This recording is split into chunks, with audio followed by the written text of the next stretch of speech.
तो कैसे हैं मेरे फिल्म के दीवाने। आज की वीडियो में बात करेंगे एक ऐसी मूवी के बारे में जिसके अंदर एक बड़ी बहन अपने छोटे भाई को गंदी फिल्म दिखाकर उसके साथ गलत काम करती है और अपने स्टेप फादर तक को नहीं छोड़ती, उनके साथ भी करती है। तो देखना यह है कि जब इस गंदी लड़की का काला सच इसकी पूरी फैमिली के सामने आएगा तो क्या होगा। तो मूवी का नाम है नताशा, जिसे 2015 में रिलीज किया गया था और इसे IMDb पर रेटिंग मिले हैं 6.1 स्टार आउट ऑफ 10। तो आइए अब देर न करते हुए चलते हैं हमारी आज की मूवी की एक्सप्लेनेशन की ओर। तो कहानी के शुरू में दिखाया जाता है कि कुछ यंगस्टर का ग्रुप रात को दीवार फांदकर किसी के स्विमिंग पूल में नहाने के लिए जाते हैं। तो जो सिंगल्स होते हैं वो तो नहाने लगते हैं और जो कपल होते हैं वो बजाने लगते हैं, मतलब दबा दबा कर संभोग करने लगते हैं। लेकिन तभी कपल्स में एक कपल को सिंगल्स की बद्दुआ लग जाती है। मार्क नाम के बंदे की गर्लफ्रेंड अपनी मुलायम कच्ची उतारने वाली ही होती है कि गर्लफ्रेंड का मूड बदल जाता है और वह मार्क को छोड़कर चली जाती है और फिर मार्क के पास एक ही रास्ता बचता है।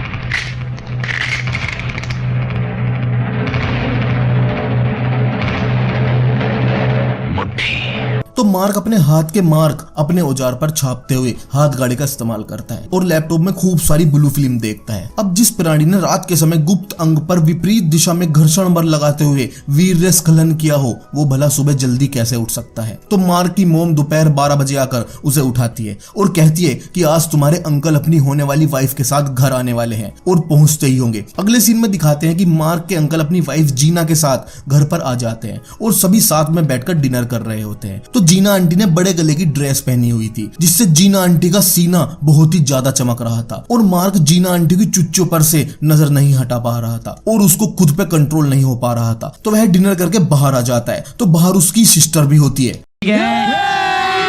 ये नहीं है वो, दूसरी वाली है। तो मार्क की सिस्टर जीना आंटी के बारे में कहती है कि ये है वो औरत, मुझे तो जरा भी पसंद नहीं आई, सारे रास्ते दुनिया को दूध दूध दिखाती हुई आई होगी और कहती है कि अंकल को इससे शादी नहीं करनी चाहिए, वो तो अंकल की संकल को डैमेज कर देगी। तो तभी वहां इनकी मोम आती है और कहती है कि बदतमीज ऐसे बात करते हैं बड़ों से, वो रशिया से आई है तो वहां का कल्चर ऐसा हो सकता है और वैसे भी हम क्या कर सकते हैं, वो तुम्हारे अंकल की पसंद है। तो उस पर मार्क की सिस्टर कहती है कि मोम ड्रेस के अंदर चोली ना पहनना कौन से देश का कल्चर है, उन्होंने चोली तक नहीं पहन रखी थी और कहती है कि मैं तो शादी के दिन देखना चाहती हूँ कि वो क्या पहनने वाली है। तो मोम कहती है कि तुम लड़की होकर एक औरत के बारे में ऐसा कैसे कह सकती हो। तो मार्क की सिस्टर कहती है कि मेरी बात नहीं है मोम, मार्क से पूछो उसकी क्या हालत हो रही थी गुब्बारे देखकर। तो मोम कहती है कि तुम्हारे अंकल क्या कोई खास है, उनके लिए बेहतरी है ये और दोनों की दूसरी शादी है। तो अब अगले सीन में दिखाते हैं कि जीना आंटी रशिया जाकर वापस आती है क्योंकि वह रशिया से अपनी बेटी को लेने के लिए गई होती है, क्योंकि जीना आंटी के पहले पति से एक बेटी थी जिसका नाम नताशा होता है। जीना अपनी बेटी नताशा से सबको मिलवाती है और नताशा की उम्र सिर्फ 14 साल ही होती है। अब आगे दिखाते हैं कि मार्क अपने दोस्त रूफस के घर जाता है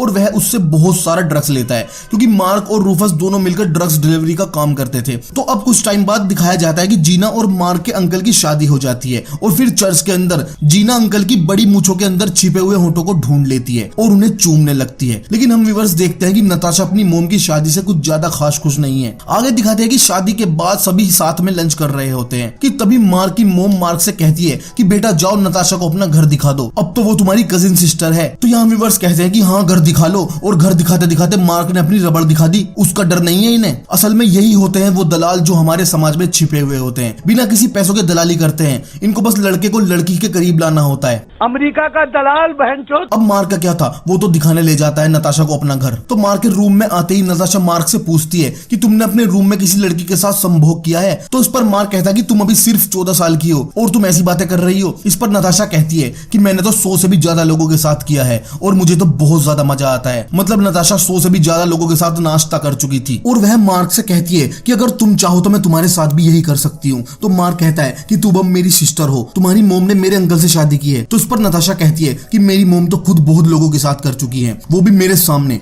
मतलब आंटी जीना ने भी अपना नगीना डैमेज कर रखा था। तो यहाँ मार्क यह सुनकर चौंक जाता है कि रशिया में यह सब होता है और हम व्यूअर्स भी यहाँ पर एक कविता पढ़ते हैं कि ये कैसा देश है जहाँ पर चढ़ते हैं एक फूल पे 100 माली। अब समझे इंडिया में क्यों फेमस है यह रशियन 8000 वाली। नहीं होगी ये कभी भी संतुष्ट, चाहे कितना भी तकड़ा हो मुस्टंडा। इनकी प्यास तो एक ही बुझा सकता है, वो है जजंतरम गजा मुंडा। तो इस कविता के बाद आगे दिखाते हैं कि मार्क की मोम मार्क से कह रही होती है कि तुम्हें नताशा के साथ दोस्ती करनी चाहिए, अमेरिका का दलाल बहनचोद। और कहती है कि वो इस शहर में नहीं है तो तुम्हें उसके घर जाना चाहिए, और वो यहाँ किसी को नहीं जानती तो तुम उसे यहाँ घुमाओ फिराओ दोस्ती करो। मैंने पहले ही कहा था ये दलाल है। तो अब मार्क अपनी माता जी की आज्ञा का पालन करते हुए नताशा के घर जाता है। तो दरवाजा नताशा की मोम जीना खोलती है और वह मार्क को अंदर बुलाती है, लेकिन यहाँ मार्क डर भी रहा होता है कि आंटी जीना की कच्ची के अंदर का जिनावर कभी भी जा सकता है। तो अब आंटी जीना मार्क को अपने पास बैठाती है और नताशा की बुराई करने लगती है कि पता नहीं नताशा को क्या हो गया है, वह अकेली रहना पसंद कर रही है। तो आंटी की बात से हम व्यूअर्स समझ जाते हैं कि आंटी चाहती है कि मार्क नताशा का नाश्ता न खाए बल्कि जीना का पुदीना चबाए। तो अब वहां जीना आती है और वह अपनी मोम के साथ मार्क को देखकर वहां से चली जाती है, क्योंकि काफी दिन से नताशा की लड़ाई अपनी मोम से चल रही थी। तो मार्क जीना के पीछे पीछे जाता है, क्योंकि जहां चली मरती वहां चले पुजारी। तो अब बाहर नताशा मार्क से बताती है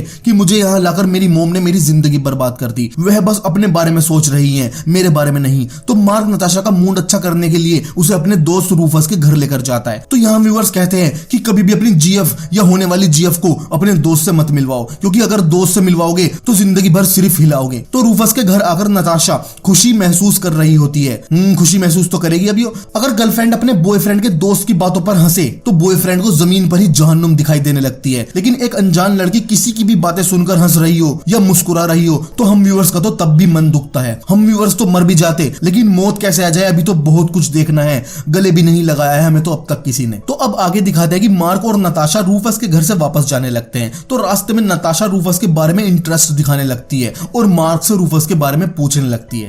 अरे अरे अरे अरे ये तो होना ही था। तो मार्क बताता है कि रूफस अपने घर में अकेला रहता है, उसके पेरेंट्स बाहर रहते हैं। तो यह सुनकर नताशा को काफी अच्छा लगता है। तो अब मार्क नताशा को उसके घर छोड़ देता है। तो यहाँ नताशा कहती है कि मैं कल खुद तुम्हारे घर आऊंगी। तो यहाँ व्यूअर्स कहते हैं तो अगले दिन नताशा साइकिल से मार्क के घर आती है। तो मार्क नताशा के साथ ड्रग्स डिलीवर करने जाता है। तो ड्रग्स लेने वाले दीवाने तो छिचोरे होते ही हैं। तो वह मार्क के साथ नताशा को देखकर नताशा से कहते हैं कि भुना हुआ कबाब खाओगी। तो इस पर मार्क कहता है कि उसे हिंदी नहीं आती। तो छिचोरे लोंडे कहते हैं कि तो क्या वैसे है। तो मार्क कहता है कि उसे रशियन आती है। तो यहाँ छिचोरे लोंडे कहते हैं कि क्या तुम मेरा व्लादिमीर पुतिन लेना पसंद करोगी। तो मार्क और नताशा वहां से चले जाते हैं और आगे दिखाते हैं कि अगले दिन फिर से नताशा मार्क के घर आती है और इस बार यह दोनों रूम में होते हैं। अभी मजा आएगा ना भिड़ो। तो यहाँ नताशा मार्क से कहती है कि उसे भी गंजा पीना है। तो मार्क नताशा को सुट्टा बनाकर देता है और फिर यह दोनों गंजा पीते हैं। तो अब नताशा मार्क से पूछती है कि क्या मैं तुम्हारा लैपटॉप यूज कर सकती हूँ। तो मार्क कहता है कि बिल्कुल कर सकती हो। तो जैसे ही नताशा मार्क का लैपटॉप ओपन करती है तो उसमें भला भल की वीडियोस चल रही थी, जो कि मार्क बंद करना भूल गया था। तो वीडियोस देखकर नताशा समझ जाती है कि मार्क को जोश चढ़ाया जा सकता है। तो वह तुरंत मार्क के लैपटॉप में अपनी आईडी ओपन करती है और कहती है कि मैं तुम्हें एक चीज दिखाती हूँ। और मार्क को गर्म करने के लिए वह अपनी नंगी तस्वीरें दिखाने लगती है और फिर मार्क से पूछती है कि लोली खड़ी हो गई। तो मार्क कुछ नहीं कहता। तो फिर नताशा लैपटॉप बंद करके साइड में रख देती है और मार्क से कहती है कि नंगी हो जाऊं मैं, लेकिन मार्क कुछ नहीं कहता। तो नताशा समझ जाती है कि मार्क को कुछ होने लगा है। तो वह अपनी चोली उतार देती है। तो मार्क का औजार 45 डिग्री पर पहुंच जाता है। तो फिर नताशा अपनी कच्छी उतार देती है। तो मार्क का औजार 90 डिग्री पर पहुंच जाता है और फिर नताशा मार्क के ऊपर चढ़ जाती है और मार्क को उस दुनिया में लेकर चली जाती है जहां सुकून के अलावा कुछ भी नहीं होता है। और फिर यह दोनों बुरी तरीके से मदहोश हो जाते हैं और मछली की तरह एक दूसरे को लिपट लिपट कर संभोग करते हैं। तो यह लिपटा चिपटी देखकर हम व्यूअर्स का औजार परेशान हो जाता है और वह कविता पढ़ता है। ध्यान रहे, कविता औजार पढ़ रहा है। किसी की योनी पाने के लिए दर दर मैं भटकता हूँ रोज, महान कोलंबस से भी ज्यादा मेरी जरूरी है खोज। मुझे इतना दुखी देखकर तुम अकेला मत समझना, मेरे साथ है सिंगल्स और वर्जिन की एक बहुत बड़ी फौज। रोज सपनों में उसे पेलता हूँ जो 7 जन्म में न चुदे, सुबह सूरज से भी पहले हो जाता है मेरा उदय। योनी गोरी हो या काली मैंने कभी मुंह नहीं मोड़ा, मैं तो हूँ एक शहंशाह बस किसी ने नाम रख दिया लोड़ा।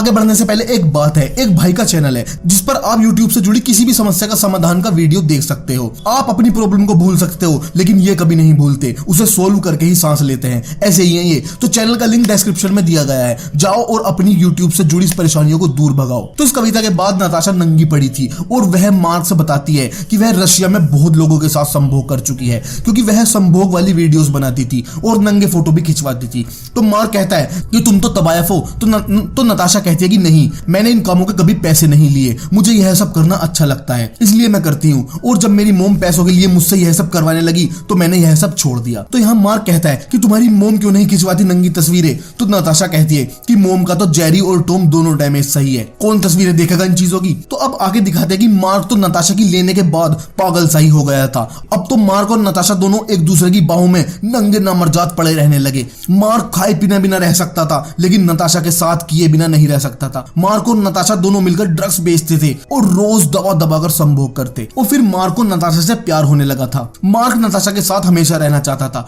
और उससे शादी करना चाहता था। तो अब आगे दिखाते हैं कि मार्क के अंकल और जीना आंटी बाहर कहीं घूमने के लिए जाते हैं। तो मार्क की मोम मार्क से कहती है कि बेटा जब तक तुम्हारे अंकल आंटी वापस नहीं आ जाते तब तक नताशा को अपने रूम में ही सुला लेना। अमेरिका का दलाल बहनचोद। अब तो मार्क को नताशा के साथ तमाशा करने का लाइसेंस मिल गया था। तो अब वह नताशा के साथ पूरे दिन करता और किसी छोटे बच्चे की तरह हमेशा नताशा के सीने से चिपटा रहता। तो अब एक रोज मार्क, नताशा और मार्क की मोम टीवी देखने को साथ में बैठने के लिए आते हैं, लेकिन मार्क के फादर न्यूज चैनल देख रहे होते हैं।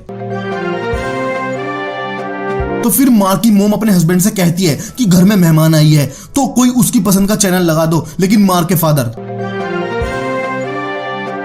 तो फिर मार्क की मोम कहती है कि ये क्या बदतमीजी है, कोई मेहमान घर आया है तो हमें उसका सम्मान करना चाहिए, उसे उसके घर जैसा महसूस करवाने की कोशिश करनी चाहिए और उसकी हर जरूरत का ध्यान रखना चाहिए, क्योंकि हम भी किसी के मेहमान बनेंगे तो हमारे साथ कोई ऐसा बर्ताव करेगा तो कैसा लगेगा। तो यहाँ पर हम व्यूअर्स को लगता है कि अब तो शायद मार्क के फादर समझ गए होंगे, लेकिन मार्क के फादर अभी भी। तो अब आगे दिखाते हैं कि मार्क के अंकल जीना आंटी के साथ वापस आ जाते हैं। तो यहाँ नताशा की मोम उसे घर चलने के लिए बोलती है, लेकिन नताशा कहती है कि मुझे आपके साथ नहीं जाना, मुझे यहीं अच्छा लगता है, मैं तो यहीं रहूंगी। और कहती है कि मुझे यह हाउस बहुत पसंद है। तो इस पर नताशा की मोम कहती है कि मुझे पता है तुझे हाउस नहीं, मार्क का मिक्की माउस पसंद आ गया है, और तू क्यों भला यहाँ से जाने लगी, तू तो रोज पानी जो निकाल रही है। तो इस पर नताशा अपनी मोम को कहती है कि मैं तुम्हारे जैसी नहीं हूँ, तुम्ही ने सिखाया मुझे यह सब काम। तो इस पर नताशा और उसकी मोम में जबरदस्त लड़ाई हो जाती है। पूरा घर दोनों को अलग करने की कोशिश करता है, लेकिन नताशा मार्क के घर से जाने का नाम नहीं लेती। और मार्क की फैमिली यह लड़ाई देखकर चौंक गई थी कि ये दोनों कितनी बदतमीज है। तो यहाँ अमेरिका का दलाल ही कह देता है कि नताशा तुम्हें अपनी मोम की बात सुनकर अपने घर चले जाना चाहिए, क्योंकि यहाँ अमेरिका का दलाल समझ गया था कि उसका बेटा दिन ब दिन पतला क्यों होता जा रहा है। तो यहाँ हम व्यूअर्स कहते हैं कि जल्दी समझ गई हो तो एक दो दिन और रुक जाती तो पोता हाथ में होता, इतनी स्पीड से जा रहे थे दोनों। तो अब जीना आंटी अपनी बेटी नताशा को लेकर चली जाती है और उस दिन से मार्क और नताशा का मिलना बंद हो जाता है। तो अब नताशा की याद में मार्क मारा मारा फिरने लगता है। हमरा प्यार के बदला में बोला काटले बाड़ू हो, तू जब दिल। असल में यह नताशा की याद नहीं बल्कि बढ़ते हार्मोन्स की तादाद थी। तो मार्क से रहा नहीं जाता और वह नताशा के घर पहुंच जाता है। तो यहाँ जीना आंटी कहती है कि बेटा तुम तो बहुत अच्छे हो, लेकिन मेरी बेटी बिल्कुल भी अच्छी नहीं है। तुमने तो बस अभी उसके साथ किया होगा, लेकिन वो तो न जाने कितने लोगों के साथ कर चुकी है। तुम उससे दूर रहो, यही तुम्हारे लिए अच्छा होगा। और वह मार्क के मुंह पर दरवाजा बंद कर देती है। तो अब मार्क और नताशा के बीच आग बढ़ती जा रही थी। दोनों ही बहुत बुरी तरीके से तड़प रहे थे और इस आग का अंत बहुत बुरा होने वाला था। तो अब एक रात नताशा मार्क के पास आती है और वह उससे कहती है कि मैं अपना घर छोड़कर आ गई हूँ और मैं कहीं दूर जा रही हूँ, और अगर तुम मुझसे प्यार करते हो तो तुम भी मेरे साथ चलो। तो यहाँ मार्क कहता है कि तुम्हें अपनी मोम के पास जाना चाहिए। तो उस पर नताशा कहती है कि तुम नहीं जानते मेरी मोम कैसी औरत है, वो एक तबायफ से भी बदतर औरत है और वह तुम्हारे अंकल को भी धोखा दे रही है। और यह बात मैंने तुम्हारे अंकल को भी बताई थी, लेकिन वो नहीं माने। फिर मैंने तुम्हारे अंकल के साथ जम के संभोग किया, तब उन्होंने माना कि हाँ भाई जीना तो बहुत आराम है। मतलब नताशा ने अपना बताशा मार्क के अंकल को भी चटा दिया था। तो फिर नताशा बताती है कि उसकी मोम रोज कई लोगों के साथ एंजॉय करती है और कहती है कि तुम्हारे अंकल और मेरी मोम का डाइवोर्स हो रहा है। तो यह सब सुनकर मार्क चौंक जाता है, लेकिन वह यह जानते हुए भी कि नताशा उसके अंकल का अभी लेकर आई है, वह उसको अपने रूम में सुला लेता है। लेकिन सुबह वह सोचता है कि नताशा को यहाँ से भेजने में ही फायदा है, तो वह अपनी सारी सेविंग्स नताशा को देकर उसे घर से जाने के लिए बोल देता है और नताशा वहां से चली जाती है। तो अब आगे दिखाते हैं कि मार्क के अंकल सबसे बता रहे होते हैं कि जीना ने उसके साथ बहुत गलत किया, उसने अंकल का घर और पैसा सब कुछ लूट लिया और उसकी बेटी नताशा ने भी उनके साथ संभोग किया। दोनों माँ बेटी ने अंकल को बर्बाद कर दिया था। तो अब मार्क को रूफस का कॉल आता है, लेकिन वह अपने अंकल की बात सुनकर बहुत परेशान था, तो वह उसकी कॉल नहीं उठाता। तो कुछ दिनों बाद मार्क रूफस के घर जाता है, तो वह देखता है कि वहां तो नताशा रह रही है। वह यह देखकर चौंक जाता है। तो इस पर रूफस कहता है कि मैं तो तुझे कितनी बार कॉल कर रहा था यही बताने के लिए। मार्क यह देखकर समझ गया था कि अब नताशा रूफस के साथ फस कर रही है, और यहाँ उसका दिल टूट जाता है क्योंकि वह नताशा से प्यार करता था। तो वह वहां से रोते हुए चला जाता है और समझ जाता है कि प्यार व्यार सब धोखा है। और हम्मीवर्स ने तो पहले भी कहा था कि दोस्त को कभी जीएफ से ना मिलवाओ, क्योंकि दोस्त ही है जो तुम्हारी जीएफ का गोश्त सबसे पहले खाएगा। तो यहाँ पर फिल्म खत्म हो जाती है और हम्मीवर्स के लिए कविता भी छोड़कर जाती है कि संभोग तो कर लेना, लेकिन तुम कभी मत करना प्रेम। प्यार व्यार में क्या रखा है, बस बिगाड़ो योनि का फ्रेम। आंटियां भी तो यही करती हैं, वह ढूंढती हैं ताजा बच्चे, एक बच्चे को निचोड़ने के बाद वह उतारती हैं औरों के कच्चे। अगर यह वीडियो अच्छा लगा हो तो चैनल को सब्सक्राइब तो जरूर कर लो, और इंस्टाग्राम पर फॉलो करना है तो लिंक डिस्क्रिप्शन में है। वीडियो को लाइक, शेयर और कमेंट में मन की बात जरूर करना। तो मिलते हैं हमारी अगली वीडियो में ऐसे ही किसी और कहानी के साथ।